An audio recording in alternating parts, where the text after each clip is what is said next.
नमस्कार मित्रांनो, कोण होतीस तू काय झालीस तू मालिकेच्या आजच्या भागामध्ये आता इथे कावेरी आणि मा या दोघीजणही देवीचं नामस्मरण अखंड जाप 1,00,000 वेळा करण्यासाठी बसलेले असतात। त्याच वेळेला आता दोघीजणीही अगदी थंड पाणी अंगावर ओतल्यामुळे खूप जास्त कुडकुडत असतात। तर इथे यशला ते बघवत नसतं, कारण की दोघीजणी अशा कुडकुडत आहेत हे त्याला पाहवत नसतं।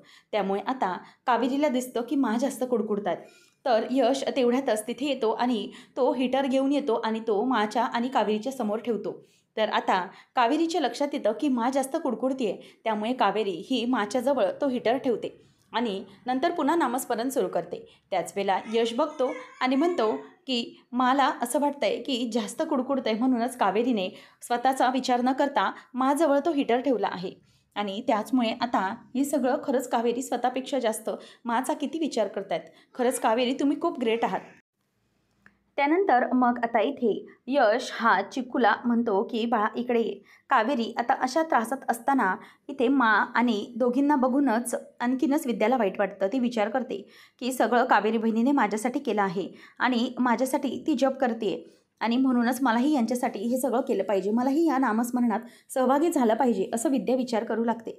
तर तिथे आता तेवढ्यातच यश म्हणतो की मा प्लीज तुझ्या अंगावर ही चादर घे, परंतु मा ते ऐकायला तयार नसते। यामी म्हणते की प्लीज मा अगं ऐकून घे ना, हे तुझ्या अंगावर घे ना, म्हणजे तुला बरं वाटेल, थंडी वाजणार नाही। परंतु मा काही ऐकायला तयार नसते। ती म्हणते की नाही यश हे नकोय मला, आणि ती ते बाजूला कर असं सांगत असते आणि तिचं नामस्मरण हे सुरूच असतं।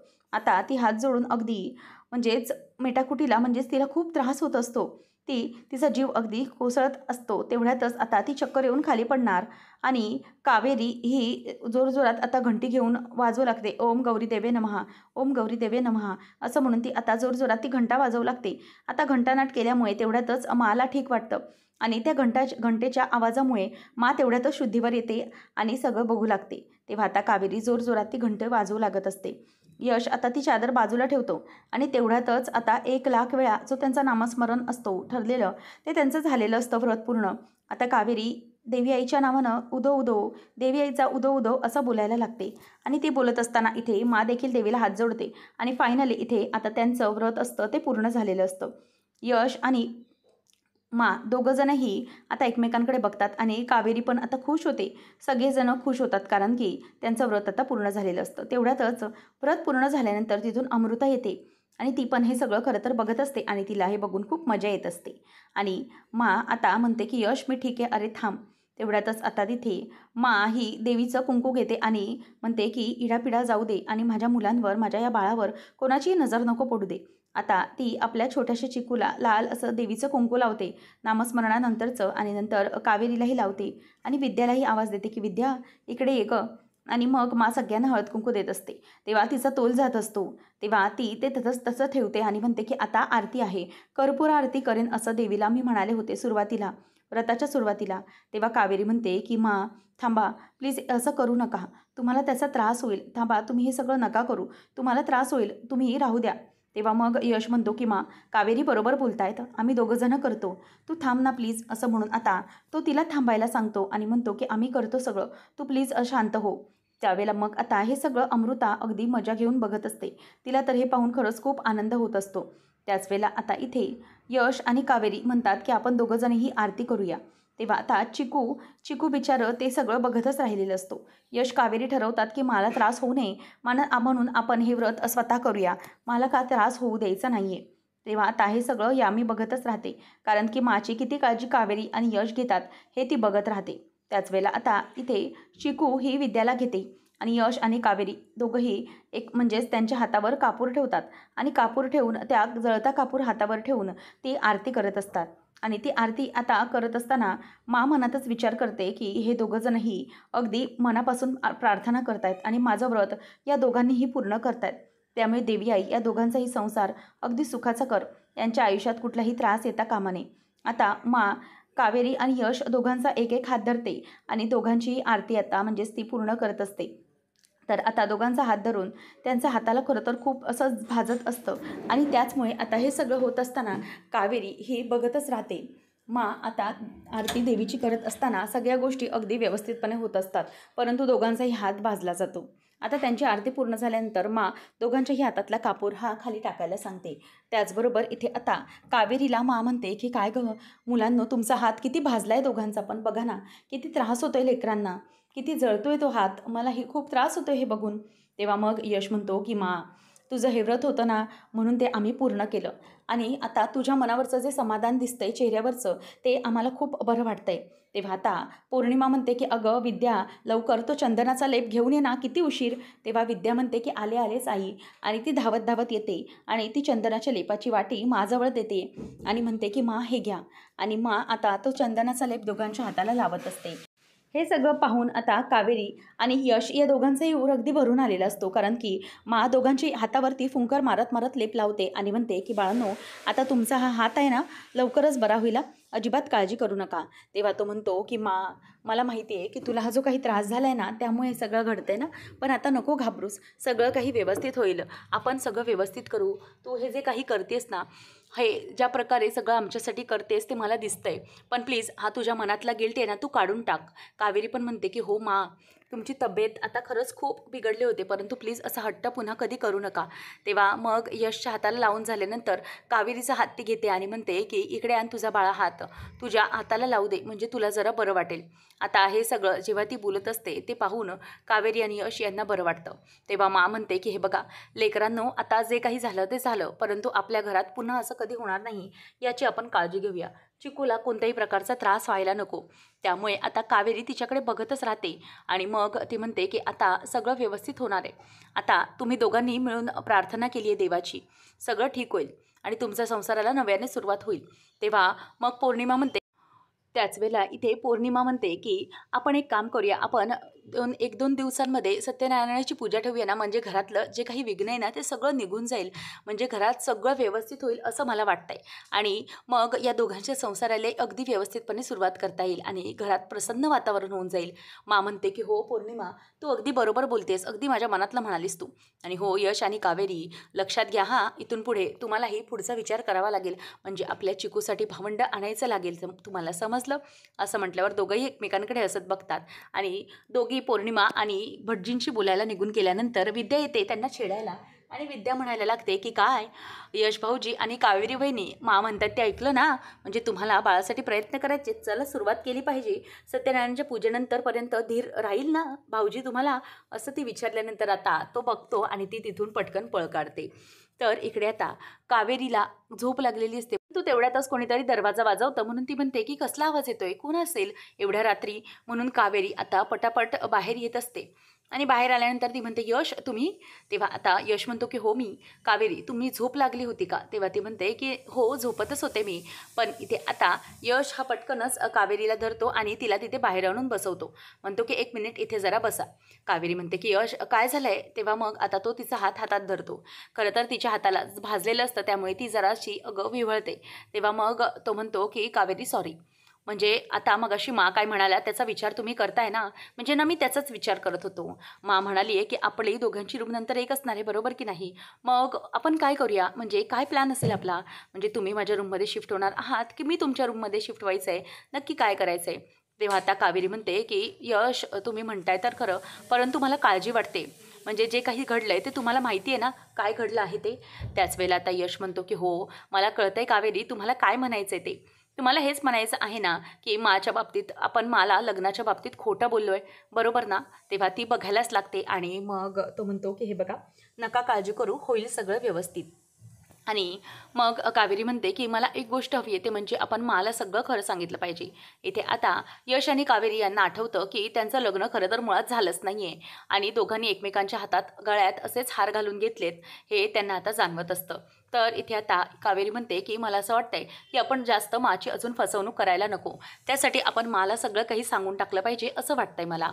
तेव्हा यश म्हणतो की नका काळजी करू, एकदा की आपण पूजा केली ना तेव्हा मग आपण माला त्याच्या अगोदरच सगळं काही सांगून टाकू आणि पूजा झाल्यामुळे माचा मूडही चांगलाच असेल ना, तेव्हा मग आपण सगळं तिच्याशी बोलू आणि आपल्याला पुन्हा एकदा लग्न करायचं आहे आणि तेही आता देवा ब्राह्मणांच्या साक्षीने, कोणाशीही खोटं न बोलता आपण पुन्हा एकदा लग्नबंधनात अडकणार आहोत कावेरी.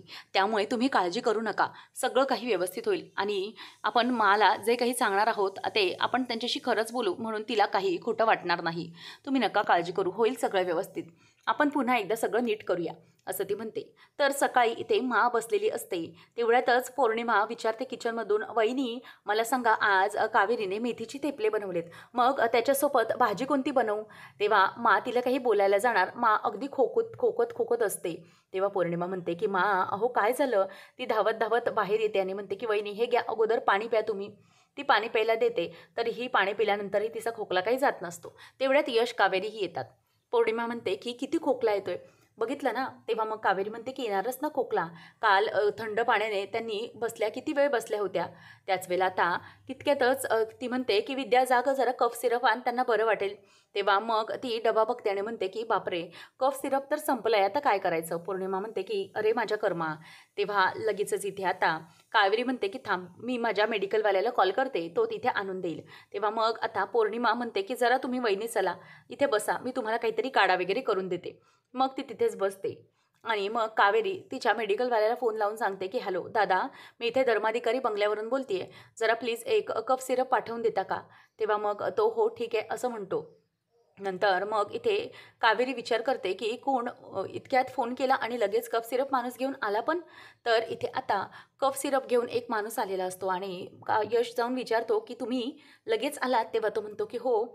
आणि तो जरासा गोंधळलेला असतो. यश म्हणतो की म्हणजे आताच आम्ही मागवलं होतं आणि लगेच आलात? तेव्हा तो म्हणतो की हो सर, आलो आम्ही. तेव्हा मग यश ते सब सिरप घेतो आणि म्हणतो की आमच्याकडे ॲक्च्युली आता पैसे नाही आहेत, आम्ही नंतर हवं तर देतो. तेव्हा तो त्या कफ सिरपची किंमत सांगतो आणि निघून जातो. तेव्हा आता यश म्हणतो की बघितलं कावेरी, तुमच्या एका फोनवर इन्स्टंट आला माणूस. तेव्हा आता इथे यश म्हणत असतो की मी बघतो कफ सिरप द्यायचं. तेव्हा कावेरी जेवणाचं बघत असते, ती भाजी चिरत असते. त्यावेळेला इथे आता पौर्णिमा आणि विद्या म्हणत असतात की चला लवकर लवकर आटपला पाहिजे, मला भूक लागली असेल. त्यानंतर मग तिथे अमृता येते आणि म्हणते की मला ना जरासा त्रास होतोय, म्हणजे असं ना मळमळल्यासारखं वाटतंय, मला काहीच कळत नाही, गरगरतंय. पण पौर्णिमा तिच्याकडे लक्षच देत नसते.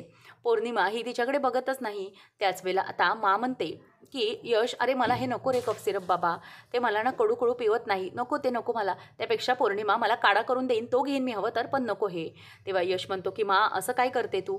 तर इथे आता कावेरी तिला म्हणजेच अमृताला म्हणते की तुम्हाला हे असं होत असेल, मी एक काम करते, मी ना मेडिकलवाल्याला फोन लावते आणि औषध घेऊन येते.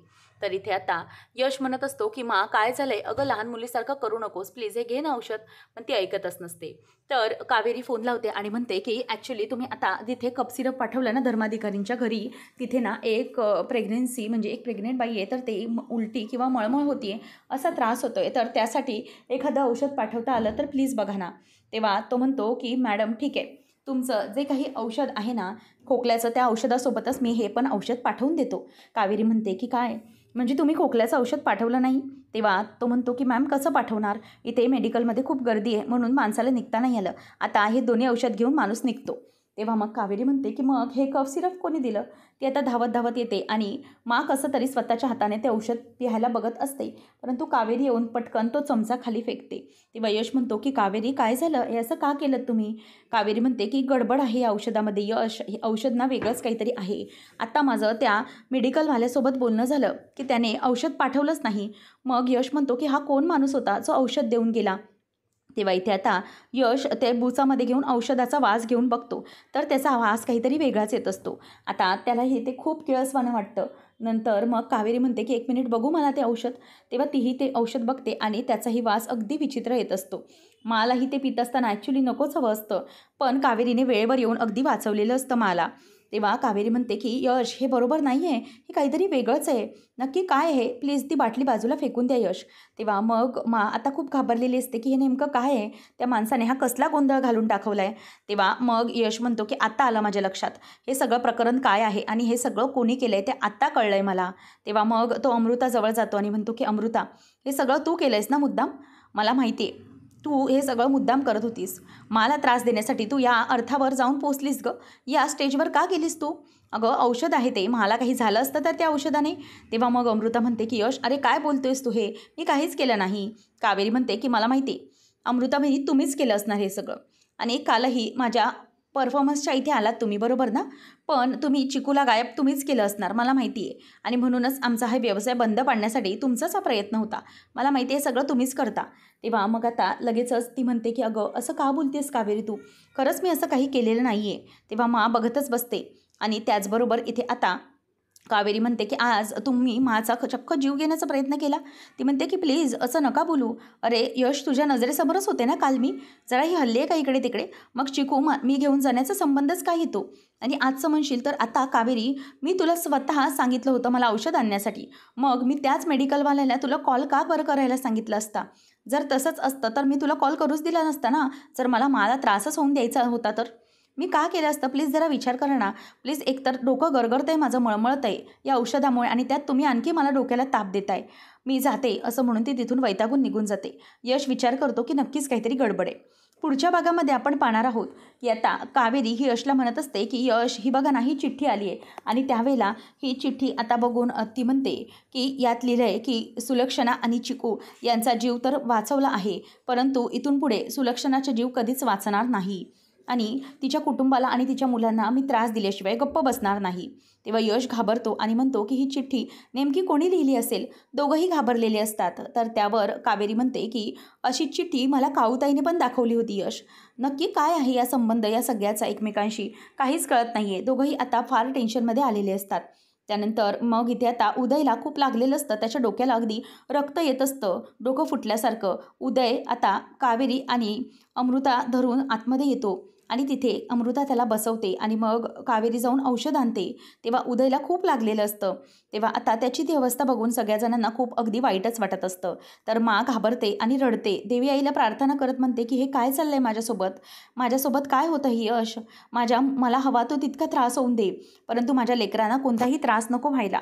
तेव्हा यश आता माच्या डोक्यावर हात ठेवून शपथ घेतो आणि म्हणतो की मा, काहीही झालं तरीही मी तुला कोणत्याही प्रकारचा त्रास होऊ देणार नाही. मी शपथ घेतो, आपल्या कुटुंबाच्या बाबतीत मी काहीही होऊ देणार नाही, वाईट साईड घडू देणार नाही. हे सगळं जे कोणी करतंय ना, त्याचा शोध घेतल्याशिवाय मी गप्प बसणार नाही. आता कावेरी पण अगदी विचार करते की हे काय होत असेल? नेमकं आता पुढे काय घडणार पाहणं रंजक ठरेल. अशाच अपडेट्ससाठी चॅनलला सबस्क्राईब करा. धन्यवाद.